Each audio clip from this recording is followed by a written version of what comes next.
Hola México, soy Omar García Arfuch. Yo estaba en la comandancia cuando recibí el reporte final de inteligencia. Eran las 3 de la mañana y afuera todavía se escuchaba el tráfico pesado de la autopista.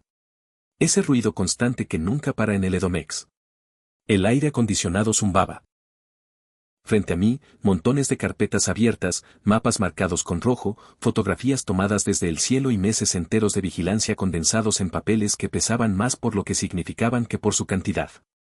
Durante medio año seguimos cada rastro, cada movimiento nocturno, cada pipa que salía sin explicación. Y lo que descubrimos no era lo que imaginábamos al principio. No estábamos tras ladrones de combustible. Estábamos tras algo más obsceno, más cruel, más inhumano. Agua. Agua robada en medio de la peor sequía que había vivido el Estado de México en décadas.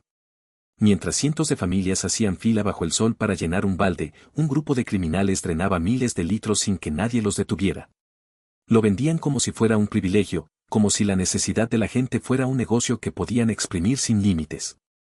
Todo comenzó con una denuncia anónima que llegó a la Fiscalía Ambiental. Parecía irrelevante.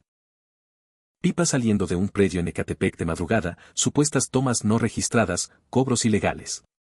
Nadie le dio importancia hasta que la misma historia empezó a repetirse en Zumpango, Tecámac, Tultitlán, Coacalco. Y con cada denuncia ignorada, con cada respuesta burocrática, con cada no es nuestra competencia, la red crecía a plena vista. Fue entonces cuando decidí intervenir. No podía seguir viendo cómo las autoridades se lavaban las manos mientras la gente seguía sufriendo. Pedí un equipo de inteligencia, coordinación con la Guardia Nacional y apoyo del Ejército. Colocamos cámaras, rastreamos rutas, seguimos vehículos disfrazados de oficiales, infiltramos informantes. Paso a paso, la estructura quedó expuesta. Era una operación criminal enorme, extendida por municipios donde la población ya había perdido la esperanza de que el agua volviera a llegar a sus casas. Zonas enteras en las que los niños iban a la escuela sin bañarse y donde las mujeres madrugaban para pelear por unos litros en tomas públicas casi secas. Y mientras tanto, estos grupos controlaban 130 puntos de extracción ilegal, 51 pozos perforados en silencio, todos protegidos por corrupción, miedo y silencio. Reuní a mi equipo y les dije la verdad. No sería fácil. Iba a ser peligroso. Iba a ser sucio. Pero era necesario. Y pese al cansancio en sus miradas, vi algo que me sostuvo. Estaban listos. A las 4:30, iniciamos los cateos simultáneos. Más de 20 operativos al mismo tiempo. Yo entré con el grupo asignado al punto que inteligencia marcaba como el centro de toda la red, Ecatepec. Desde afuera, el predio no se distinguía de cualquier bodega abandonada. Pero al derribar el portón, supe que estábamos entrando a un monstruo que llevaba años operando. El ruido de las bombas llenaba el aire, y al encender nuestras linternas, apareció el horror. Filas completas de pipas, algunas llenándose todavía, otras listas para salir, todas con logos falsos de la Comisión de Agua del Estado de México. Chalecos, identificaciones, uniformes, todo diseñado para engañar a la gente y robarle lo último que les quedaba. Las bombas industriales estaban conectadas directamente a las tuberías principales. Era ingeniería criminal en su forma más descarada. Nada improvisado. Nada pequeño.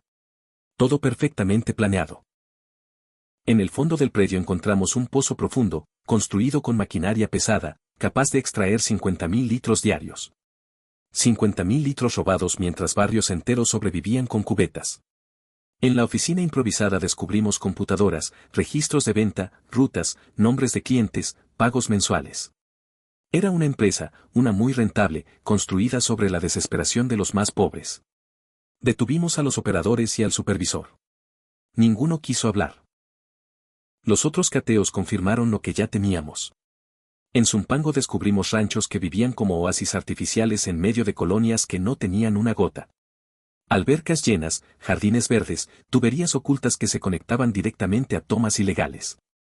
El capataz terminó confesando que el dueño pagaba cuota al grupo que controlaba la zona y que todos lo sabían pero nadie se atrevía a hablar. En Tecámac era aún peor. Un fraccionamiento privado y una fábrica textil compartían una red clandestina que les abastecía miles de litros semanales. Encontramos armas, dinero, vehículos con placas falsas. Más de 2 millones en efectivo escondidos como si fuera chatarra. Todo aquello no era una operación aislada. Era un sistema. Un negocio. Una sombra que se extendía sin ser vista, que crecía aprovechándose del silencio de todos. Y apenas estábamos comenzando a descubrir su verdadero alcance. Pero lo que realmente me golpeó no fueron las armas ni las máquinas ni los millones asegurados. Fue hablar con algunos de los operadores que detuvimos. Hombres del mismo pueblo, de las mismas calles donde el agua no llegaba ni para llenar una cubeta. Les pregunté cómo podían robarle a su propia gente. Uno de ellos, flaco, con tatuajes viejos y la mirada hundida, me dijo que no había tenido alternativa. Que le ofrecieron el trabajo o una bala. Que ganaba en una semana lo que antes ganaba en un mes cargando bultos. Que tenía 3 hijos y una esposa enferma. Que si no aceptaba, alguien más lo haría, y probablemente lo matarían solo por saber demasiado. No lo justifico, pero entendí el mecanismo. El crimen organizado entra justo donde el Estado deja huecos, en la pobreza, en el abandono, en la desesperación. Y eso es lo que más duele. Esto no era solo delincuencia. Era un sistema completo que obligaba a la gente a elegir entre su conciencia y la supervivencia. Mientras avanzábamos con los cateos, empezaron a llegar presiones. Llamadas anónimas, mensajes, funcionarios locales fingiendo sorpresa, presidentes municipales preguntando quién nos autorizaba. Uno incluso me exigió explicaciones por no avisarle antes. Le respondí que precisamente por eso no le avisamos. Teníamos información de autoridades coludidas y no íbamos a permitir filtraciones. Se ofendió, amenazó con elevar la queja al gobernador. Le dije que hiciera lo que quisiera. Cuando colgó, quedó claro lo que ya sabíamos: detrás de estas redes había poder político, protección institucional y una cadena de sobornos que mantenía todo funcionando como una empresa legal. Al finalizar los operativos convoqué a la prensa.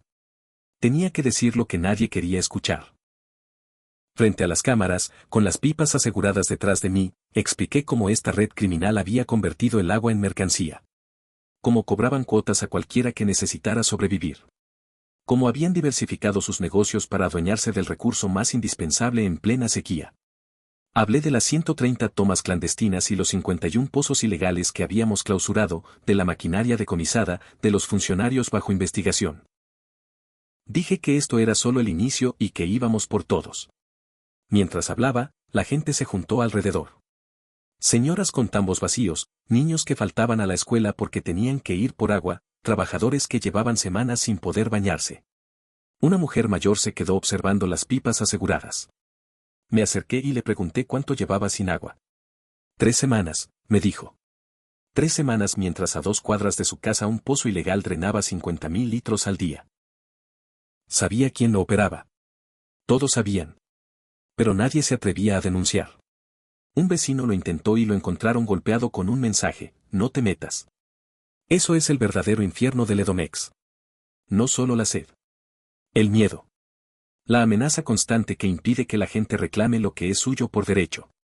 Regresé a la comandancia cuando ya había amanecido. Exhausto, pero consciente de que desmantelar tomas y clausurar pozos no era suficiente. El problema era más profundo. Era corrupción, indiferencia, impunidad. Era un sistema colapsado que permitió que el crimen organizado controlara el agua como si fuera un botín de guerra. Apenas me senté para revisar los siguientes operativos cuando empezaron a llegar los primeros mensajes. Amenazas directas. Advirtiéndome que había tocado intereses demasiado grandes. Que dejara de moverme o mi familia pagaría. Luego comenzaron las llamadas a mis agentes. Voces distorsionadas nombrando a sus hijos, sus escuelas, sus horarios. No necesitaban decir más. Ya habían demostrado que sabían exactamente dónde presionar. Reuní al equipo y les dije lo que todos ya intuíamos: tocar el negocio del agua era tocar un nervio que el crimen organizado y parte del aparato político habían protegido durante años. Y esto, apenas comenzaba. Les dije a todos que la reacción del crimen no era una sorpresa. Pero también que, desde ese momento, ya no estábamos enfrentando un delito, estábamos peleando una guerra. Uno de los agentes más jóvenes levantó la mano y preguntó algo que muchos pensaban en silencio: si valía la pena arriesgar la vida por un sistema que quizá volvería a fallar. Dijo que aunque habíamos destruido 130 tomas, pronto habría otras tantas. Que mientras existiera corrupción, esto nunca acabaría. Le entendí perfectamente. Yo también lo había pensado. Pero le respondí que si nosotros no peleábamos, nadie lo haría. Que cada pozo cerrado era un poco de dignidad recuperada y que rendirse era aceptar que el crimen había ganado. Nadie se retiró. Y con ese simple gesto, supe que todavía teníamos una oportunidad. Empezamos a analizar todo lo que habíamos decomisado, libretas, rutas, pagos, nombres. Y ahí apareció una sombra repetida una y otra vez. El tanque. Nadie sabía su nombre real, pero todos le temían. Controlaba el negocio del agua en el norte del Edomex, autorizaba perforaciones, cobraba cuotas y eliminaba a quienes intentaban operar sin su permiso. Pedí que inteligencia reconstruyera su historia. Al final, descubrimos lo que ya sospechábamos, un sicario viejo convertido en empresario criminal, un hombre que había entendido que robar agua dejaba más dinero y menos problemas que traficar drogas. Localizamos su zona de operación, un rancho aislado en Zumpango, con tierras secas alrededor y suficiente espacio para esconder lo que hiciera falta. Ahí se reunía con sus operadores, ahí guardaba su dinero, ahí torturaba a quienes fallaban. Preparamos un operativo grande, más grande que cualquiera de los anteriores. Helicópteros, unidades tácticas, francotiradores. Sabíamos que el tanque no se iba a entregar. Entramos antes del amanecer. Desde el primer segundo hubo disparos. Avanzamos entre sombras, asegurando cada cuarto. Pero cuando por fin controlamos el rancho, nos encontramos con 6 hombres, ninguno de ellos era el tanque. Uno de los detenidos terminó quebrándose. Dijo que alguien le había avisado. Que el tanque escapó la noche anterior. Que ya estaba lejos. Lo peor estaba en el fondo del rancho. Un cuarto con cadenas, manchas de sangre secas, herramientas usadas para torturar y fotografías de víctimas que seguramente no sobrevivieron. Ese lugar no solo drenaba agua. Drenaba vidas. Y el hombre detrás de todo seguía libre. Regresé furioso a la comandancia. No podía ser coincidencia. Alguien dentro había filtrado información. Convoqué de inmediato a los jefes de unidad. Les dije que había una fuga y que íbamos a encontrarla, sin importar quién cayera. Ordené una investigación interna sin excepciones, llamadas, cuentas, movimientos bancarios, todo. Pasaron 2 semanas en silencio operativo. 2 semanas en las que no podíamos movernos porque no sabíamos si nuestras órdenes acabarían en manos del tanque. Hasta que inteligencia encontró lo que buscaba, transferencias sospechosas a nombre de un subcomandante. Pagos que coincidían con fechas clave. Llamadas a números vinculados a operadores del agua. Lo mandé llamar. Al principio negó todo. Pero la evidencia era demasiado. Terminó confesando. Su hijo estaba enfermo, necesitaba dinero, y el tanque le ofreció lo que su sueldo jamás podría cubrir. 200,000 pesos por cada fragmento de información. Dijo que no imaginó las consecuencias. Que no pensó que fuera tan grave. Le dije que por culpa de sus filtraciones el tanque escapó. Que por su traición miles seguían sin agua y que había puesto en riesgo a todo su equipo. Lo entregué a asuntos internos. Era un buen elemento, sí. Pero lo que había hecho rompía todo. Confianza, seguridad y la línea mínima que separa al Estado del crimen. Esa noche me quedé solo en mi oficina, con las luces apagadas, revisando una vez más los archivos y las fotografías del rancho. Sabía que, aunque habíamos avanzado, esto apenas era la mitad del camino. Y que el verdadero enemigo seguía libre, reorganizándose, esperando volver a atacar donde más dolía. Y yo no podía permitirlo. Pensaba en el tanque, todavía libre. En las 130 tomas que habíamos destruido y que quizá ya estaban siendo reconstruidas. En la gente del Edomex que seguía sufriendo esta guerra interminable por un recurso tan básico como el agua. Pero también recordaba a la señora del tambo, a los niños que volvieron a bañarse gracias a los pozos que clausuramos. A las familias que, por primera vez en meses, abrieron la llave y vieron caer agua limpia. Ese contraste me dejó claro que, por más agotadora que fuera esta lucha, no podíamos detenernos. Esto no era solo combatir al crimen organizado. Era defender la dignidad. El derecho elemental de vivir con agua en casa. Un México donde los recursos no fueran propiedad del narco ni rehenes de políticos corruptos. Y mientras quedara una familia sin agua, yo iba a seguir. Pasaron 4 semanas desde la fuga del tanque. 4 semanas de cambiar protocolos, restringir accesos y reconstruir la confianza rota. La corrupción no solo corrompe expedientes, corroe la moral, destruye la unidad. Aún así, la investigación no se detuvo. Inteligencia rastreó movimientos financieros, ubicaciones nuevas, llamadas fragmentadas. Descubrimos que el tanque no había huido del país. Estaba aquí, moviéndose entre estados, reconstruyendo su red con más cautela y más ambición. Encontramos algo peor. Nuevas tomas, más sofisticadas, más ocultas. Sistemas enterrados, perforaciones en ejidos, bombas invisibles desde el aire. Y su operación ya no se limitaba al Edomex. Se habían expandido hacia Hidalgo, Puebla, Querétaro e incluso partes de la Ciudad de México. El agua se había convertido en el negocio del futuro para ellos, mientras el país se secaba. Un informante rompió el silencio. Alguien que había trabajado con el tanque, pero que no soportó ver lo que descubrimos en el rancho. Lo pusimos bajo protección y comenzó a hablar. Nos describió la estructura completa, políticos que facilitaban permisos falsos, empresarios que compraban agua robada, policías que filtraban operativos, ingenieros que diseñaban pozos ilegales, contadores que lavaban el dinero. Era una corporación. Una máquina hecha para saquear. Luego nos dio la clave, una reunión. El tanque se vería con sus socios en un rancho en Hidalgo. Lugar, fecha, asistentes. Todo encajaba. Era nuestra oportunidad para cortarle la cabeza a la organización. Planeamos el operativo con absoluto silencio. Solo un puñado de agentes, los más confiables.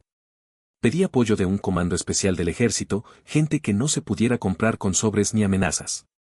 Estudiamos rutas de escape, el terreno, las posibles emboscadas. Y al amanecer del día pactado, salimos. Rodeamos el rancho y entramos. La resistencia fue mínima. En minutos lo teníamos controlado. Y ahí estaba él. El tanque. Un hombre robusto, vestido como un empresario cualquiera, mirándonos con desprecio. Lo esposamos sin que opusiera resistencia, pero su mirada decía algo claro, esto no terminaba con él.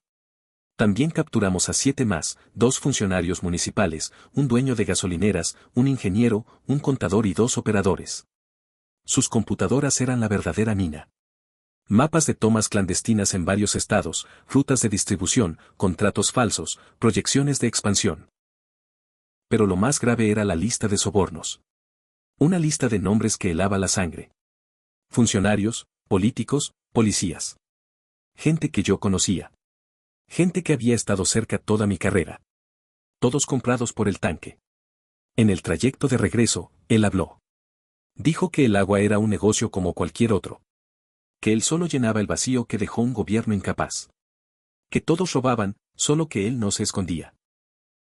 Le respondí que su negocio mataba gente, que destruía vidas, que condenaba a familias enteras a la miseria. Guardó silencio. Cuando llegamos a la base, los medios ya estaban ahí. La filtración fue inmediata. Mientras bajábamos a los detenidos, las cámaras captaban todo, los funcionarios cabizbajos, el empresario suplicando por un abogado, el tanque caminando con soberbia.